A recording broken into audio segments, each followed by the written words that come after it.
You scared me in this movie, but I'm still scared of you from Narnia. Okay, so I just have to get that off my chest. My son, like, watches that movie over and over. I go, doesn't she scare you? And he goes, no, she's my favorite character. It's very easy to scare people. Yeah, but you know what? He loves you. Well, by the way, there's the thing. How old is your son? 11. You know, this is a thing that I have learned about the world's children. They are sick.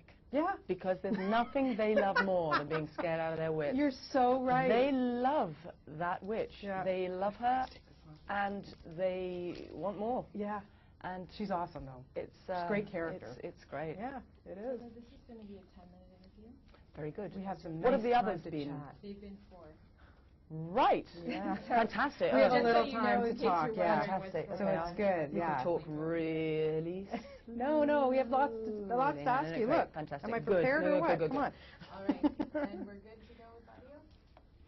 Okay. You were just outstanding in this movie, and I just, right off the bat, what on earth makes Karen Crowder tick? She is a wreck. She's a total mess. There's something, I think, that I love in the relationship with her boss. There's something that's familiar there for a lot of us that have seen a lot of rather public press conferences over the last few years. There's something there about looking up to one's boss and it being beyond one's dignity to ever ask him for any help, which is such a bad mistake, and she makes it. You know, I don't know. She's in the wrong job. I think of her as a poor actress, badly cast. She should be running a sort of interior design, a really bad interior design firm in Miami or something. I mean, I don't know. I think she got the idea that it was the only way that one could really live one's life was to be really good and a good officer. You know, she's a good soldier. Yeah. She follows the flag, and she doesn't question the chain of command, and it's so beyond her, the idea of admitting that she's out of her depth or that she needs help. Right, but here she is, you know, in a predominantly male-oriented, you know, career. Is she proving herself more? Does she feel that? You know, Doctor, we could just strap her to a couch and ask about her father. I don't know, but there's something going down there which is really sick from the beginning. The very fact that she has to rehearse her own life in front of the mirror, that she doesn't, I mean, it's her job, for Christ's sake. You would imagine that she would be able to come up with something, you know, spontaneous to say, that she could muddle through it, like I'm muddling through it now. I mean, you would imagine that it would be possible that someone in that position of power would know what to say about her own life, but she doesn't. She's miscast. Do you ever do that? Do your lines in front of the mirror? I never learn my lines, as Tony Gilroy and George Clooney will tell you. No, I'm very, very lazy. Working with, well, let's, you know, cut to the chase, working with someone like George Clooney, which, you know, you don't have a lot of scenes with him. I don't want to give anything away here, but boy, is he good in this film as well. I mean, everybody is, but I couldn't think of anybody better to play Michael Clayton. I mean, this guy goes through the film as if the world he has the weight of the world on his shoulders, and you see it progressively with him. You know, just talk to me about working with him, and not just as an actor, but I mean, this man is a director as well, and you know, how you work together. He's a really, really just very easy person to know, for me, and seems to be for the rest of the world too, but he's a very easy person to feel very comfortable with. He's living his life as he wants it. He's very happy, which helps. It always helps when people are happy, especially if you like being happy yourself. You know, he's not complaining about anything. He's not torturing himself or taking himself too seriously. He's also giving back. He's grateful, and he's focused, and he's a really great colleague. He also knows that films are not made by one or two people. He knows that it takes a farm to raise a film, and so he's a team player, as they say.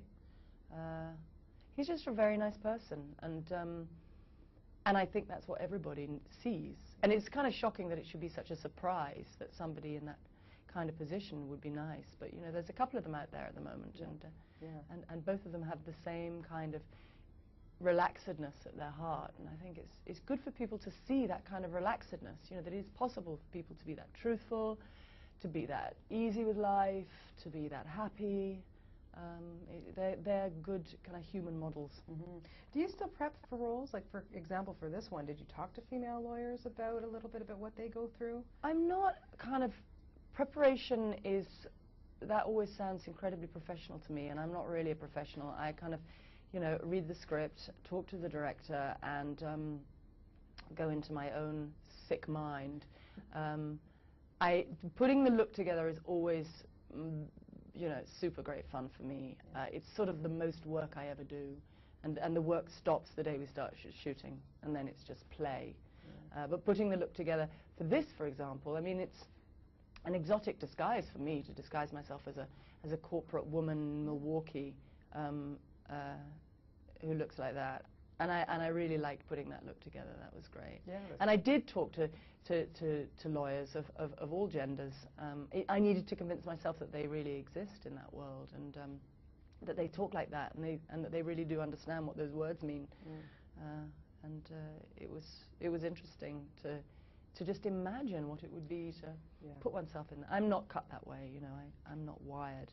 Yeah, because like, what kind of person does it take to be, you know, to the extent of what she goes through, to the extent of what, you know, what almost everybody, you know, you look at Tom Wilkinson's character, and I mean, wow, what kind of person does that take? Well, Tom Wilkinson, as Michael Clayton says, you know, the Arthur Eden's character is a killer lawyer. She's not a killer lawyer. I would say that she's a good girl. You know, she's just determined to be the good girl, and I suggest that if something crucially placed in the script, which I can't mention because it would ruin it for people who haven't seen the film, if something random didn't happen, then she would probably be running for President of the United States right now. I mean, she very nearly makes very, very good indeed, in the way that a lot of other people in real life make very, very good indeed. I mean, it's an interesting question to ask. What does it take? Yeah. Do you think that lawyers are going to get more of a bum rap after we see this film? You know, the truth is, it's a kind of a waste of this film to think that it's just about lawyers. Yeah. And even to think that it's just about America. It really isn't. It's so much better than that, and it's so much more sophisticated than that. It's about how is it that inhuman acts are perpetrated every hour of every day by human beings, who then go home and pat their dogs and tuck their children in and remember their mother's birthdays. That's what it's about. And those inhuman acts are perpetrated all over the place in all sorts of small town bakeries and domestic kitchens.